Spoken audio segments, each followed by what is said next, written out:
উদয়ন গুহ একবার শুনুন।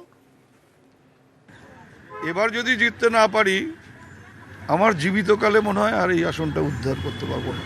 আপনি কতটা কনফিডেন্ট? ওই জন্য তো বললাম এর চাইতে বড় কথা আর কি, যে আমি এবার যদি আমরা জিততে না পারি আরো একবার শোনাও, তাহলে আমার জীবিত অবস্থায় এই আসনটা আর উদ্ধার করা যাবে না। আরো একবার শোনাও। এবার যদি জিততে না পারি আমার জীবিতকালে মনে হয় আর এই আসনটা উদ্ধার করতে পারবো না। আপনি কতটা কনফিডেন্ট? ওই জন্য তো বললাম এর চাইতে বড় কথা আর কি, যে আমি এবার যদি আমরা জিততে না পারি তাহলে আমার জীবিত অবস্থায় এই আসনটা আর উদ্ধার করা যাবে না। আমার সঙ্গে এই মুহূর্তে রয়েছেন উদয়ন গুহ। উদয়ন দাস, নিউজ 18 বাংলায় আপনাকে স্বাগত। মনে পড়ছে 17ই এপ্রিল 2024 আপনার সাথে আমার কথা হয়েছিল। আমি যে কথাটা সেদিন বলেছিলাম সে কথাটা আজকে অক্ষরে অক্ষরে ফলে গেল।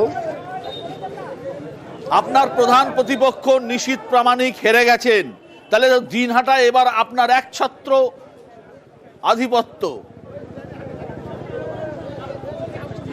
না না না, সেইভাবে রাজনীতিতে কিছু হয় না। রাজনীতি ব্যক্তিগতভাবে ওর সাথে আমার কোনো পীড়িত নেই, কোনো শত্রুতাও নেই, কিন্তু যে রাজনীতি ও আমদানি করবার চেষ্টা করেছিল সে রাজনীতির বিরুদ্ধে আমি প্রথম থেকেই সোচ্চার ছিলাম, তার বিরুদ্ধে প্রতিবাদ করেছি।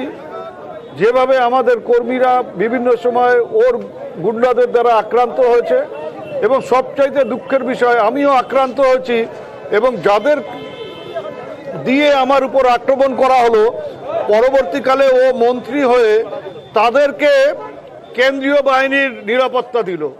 তারা এখন কেন্দ্রীয় বাহিনীর নিরাপত্তা নিয়ে সেই গুন্ডারা দিনাটার রাস্তায় ঘুরে বেড়ায়, যাদের ক্ষমতা নেই এক পা বাড়ির থেকে বেরোনো ওই নিরাপত্তা রক্ষী ছাড়া। কারণ যে অপরাধ তারা করেছিল দিনাটার মানুষ তার বিরুদ্ধে ক্ষোভে ফুঁসে উঠেছিল।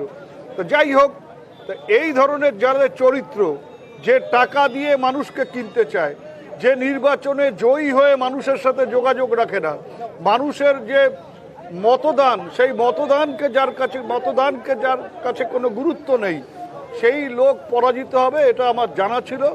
এবং উদয়ন দা, কোচবিহারে আমার দুটো প্রশ্ন আপনার কাছে আছে, দুটোর উত্তর একসঙ্গে দেবেন। এক হচ্ছে, কোচবিহারে তৃণমূলের সর্বজন রাজ্য প্রার্থী জগদীশ চন্দ্র বসুনিয়া, এটাই কি মাস্টার স্ট্রোক? তার কারণ উনি কোনো দল করেন না, কোনো গ্রুপ করেন না, কোনো লবি করেন না, এটাই কি মাস্টার স্ট্রোক প্রার্থী?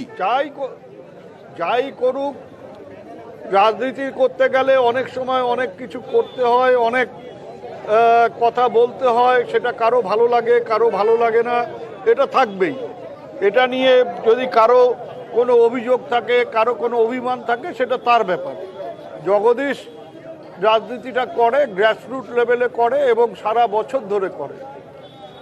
আর একটা ব্যাপার আমাদের নেতাদের মাথায় এসছিল, যেটা যারা প্রার্থী চয়ন করেন, প্রার্থী মনোনয়ন দেন, তারা এই ব্যাপারটাকে উপলব্ধি করেছিলেন যে জগদীশকে যদি প্রার্থী করা যায়, একদিকে সিতাই, আবার দিনহাটা মহকুমাতে দিনহাটা বিধানসভা কেন্দ্র, আবার ঠিক সিতাইয়ের পাশেই শীতলকুচি বিধানসভা, এবং ঠিক তার সামনে সিতাই বিধানসভা কেন্দ্রের সামনেই হচ্ছে কুচবিহার দক্ষিণ বিধানসভা কেন্দ্র। তা কাজেই সন অফ দ্য সয়েল জগদীশকে যদি প্রার্থী করা যায়, জগদীশ রাজবংশী সম্প্রদায়ের একজন সামনের সারির মানুষ, ওকে প্রার্থী করলে সিতায়ে আমাদের বাড়তি লাভ হবে। দিনহাটাতে আমরা আছি, আমরা দিনহাটা মহকুমার প্রার্থী হয়েছে, তাকে সামনে রেখে লড়াই করব। শীতলকুচির একেবারে নিকটতম প্রতিবেশী সিতাই এলাকার বাসিন্দা জগদীশ, শীতলকুচির কর্মীরা ঝাঁপিয়ে পড়বে এবং সামনেই একেবারে কুচবিহার দক্ষিণ। এই অঙ্কটা আমাদের নেতাদের মাথায় ছিল। চারটে বিধানসভায়, উদয়নদা, চারটে বিধানসভায় আপনারা এর সুফল পেয়েছেন এবং এটা ধরে নিয়েছিলেন, চারটে বিধানসভায়। এবারে তাহলে আমার শেষ প্রশ্ন, ছোট্ট করে উত্তর দেবেন, দিনহাটায় কি উদয়ন গুহ আর নিশীথ প্রামাণিকের লড়াইয়ের অবসান? নিশীথ প্রামাণিকের সাথে লড়াই আমার শেষ আমি তো জীবনের মানে সূর্য আমার 3টে বেজে গেছে, আমার জীবনের সূর্য 3টে বেজে গেছে, এখন পশ্চিম দিকে হেলছে। আমি আমার ছেলের বয়সী বা তার চাইতেও বয়সে ছোট হবে, তার সাথে আমি কি লড়াই করব?